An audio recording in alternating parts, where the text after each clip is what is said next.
अमेरिकी अर्थशास्त्री Thomas shovel का एक कथन है, most bad policies are simply good policies taken too far. अर्थात अधिकांश खराब नीतियां वास्तव में वो अच्छी नीतियां होती हैं जिन्हें एक सीमा से अधिक बनाए रखा गया।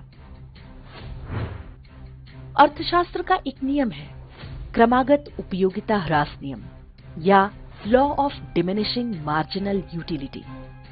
सरल शब्दों में इसे ऐसे समझ सकते हैं, जब आप दुकान पर एक समोसा खाते हैं तो बहुत आनंद आता है, पर जब आप एक के बाद दूसरा, तीसरा, चौथा समोसा खाने लगते हैं तो चौथे समोसे से उतना आनंद नहीं आता जितना पहले से आया होता है। और यदि आपने 12 या 20 समोसे खाने की शर्त लगा रखी हो तो आपको उसके बाद समोसे से चिढ़ हो जाएगी। हो सकता है कि कुछ दिन तक आपको समोसे की ओर देखने की भी इच्छा न हो। ये केवल अर्थशास्त्र का ही नियम नहीं है, ये जीवन का सामान्य नियम है। आप अच्छी से अच्छी वस्तु को उस सीमा पर ले जाकर छोड़ सकते हैं जहां वो बुरी लगने लगे। वामपंथ इसी नियम पर चलता है। किसी भी अच्छी चीज को खराब करने में वामपंथ की विशेषज्ञता सबसे बढ़कर है। उन्होंने जितने भी हथकंडे अपनाए हैं वो सभी अपने आप में बहुत अनुचित नहीं हैं। उदाहरण के लिए, कोई नहीं कह सकता कि स्त्रियों को समान अधिकार नहीं मिलने चाहिए। महिलाओं की स्थिति में सुधार की ढेरों संभावनाएं हैं। कोई नहीं कह सकता कि श्रमिकों को उचित पारिश्रमिक नहीं मिलना चाहिए। किसी की असहमति नहीं है कि पर्यावरण का ध्यान रखना चाहिए, पर कितना और किस मूल्य पर, यही समस्या खड़ी होती है। वामपंथी एक अच्छे विषय को उठाते हैं और उसे उपयोगिता की सीमा से परे ले जाकर वहां खड़ा कर देते हैं जब वो एक समस्या बन जाती है। स्त्रियों के अधिकारों को वो परिवार की संरचना के विरुद्ध खड़ा कर देते हैं।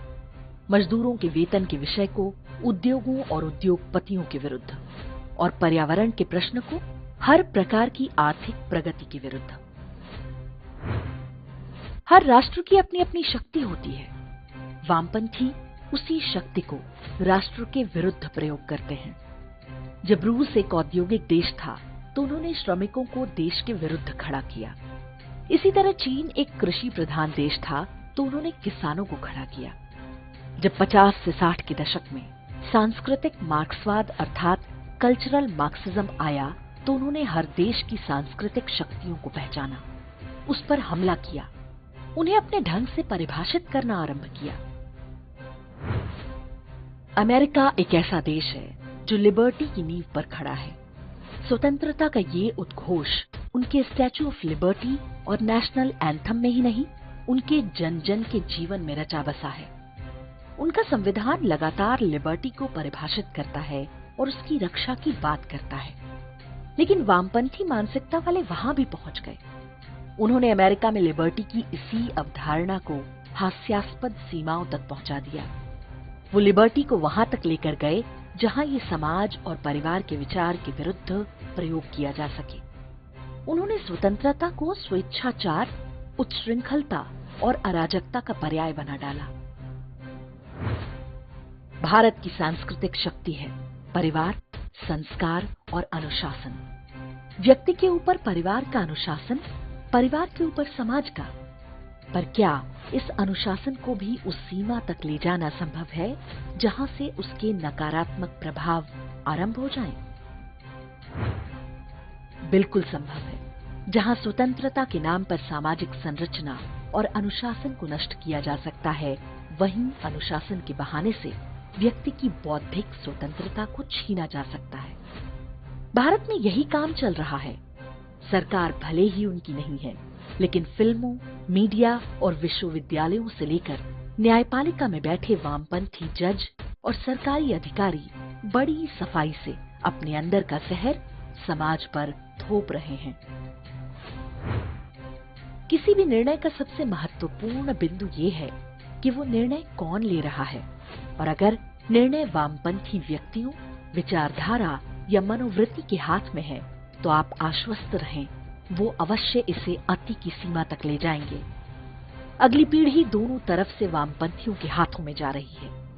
एक तरफ उन्हें अतिशय स्वतंत्रता का आकर्षण अपनी ओर खींच रहा है, दूसरी ओर उन्हें समझा दिया गया है कि सामाजिक रूढ़िवाद से उनकी बौद्धिक स्वतंत्रता छिन जाएगी। आज के समय में जहां वामपंथ रूढ़िवाद के विरोध के नाम पर युवाओं के बीच सांस्कृतिक मार्क्सवाद के रूप में स्वीकार्यता पा रहा है, वहीं उनका सबसे महत्वपूर्ण सहयोगी भी रूढ़िवादी ही है। ये उन्हें अधिक से अधिक अवसर दे रहा है।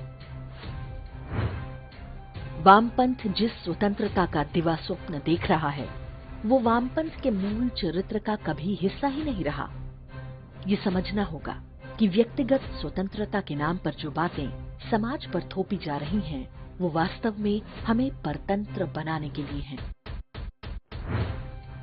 सामाजिक बंधनों से मुक्ति हो या माता पिता और परिवार से, ये सभी स्वतंत्रता के वामपंथी अतिरेक हैं। जैसा कि क्रमागत उपयोगिता ह्रास नियम में बताया गया है, इन सारी स्वतंत्रताओं के अच्छा लगने की भी एक सीमा है। ये स्वतंत्रताएं व्यक्ति को उस अंधेरे कुएं में ढकेलने के लिए हैं, जहां से वापस लौटने का कोई रास्ता नहीं होता।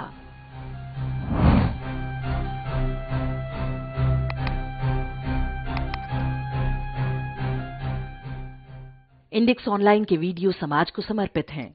आप इनको डाउनलोड करके जैसे चाहे वैसे प्रयोग कर सकते हैं। चाहे तो आप हमारे टेलीग्राम चैनल से जुड़ सकते हैं। वहां सारे नए पुराने वीडियो आपको मिल जाएंगे। हमारे सोशल मीडिया लिंक हर वीडियो के डिस्क्रिप्शन में होते हैं। हमारा एकमात्र उद्देश्य हिंदू समाज को जागृत और एकजुट करना है। इसमें सहभागी बने। धन्यवाद।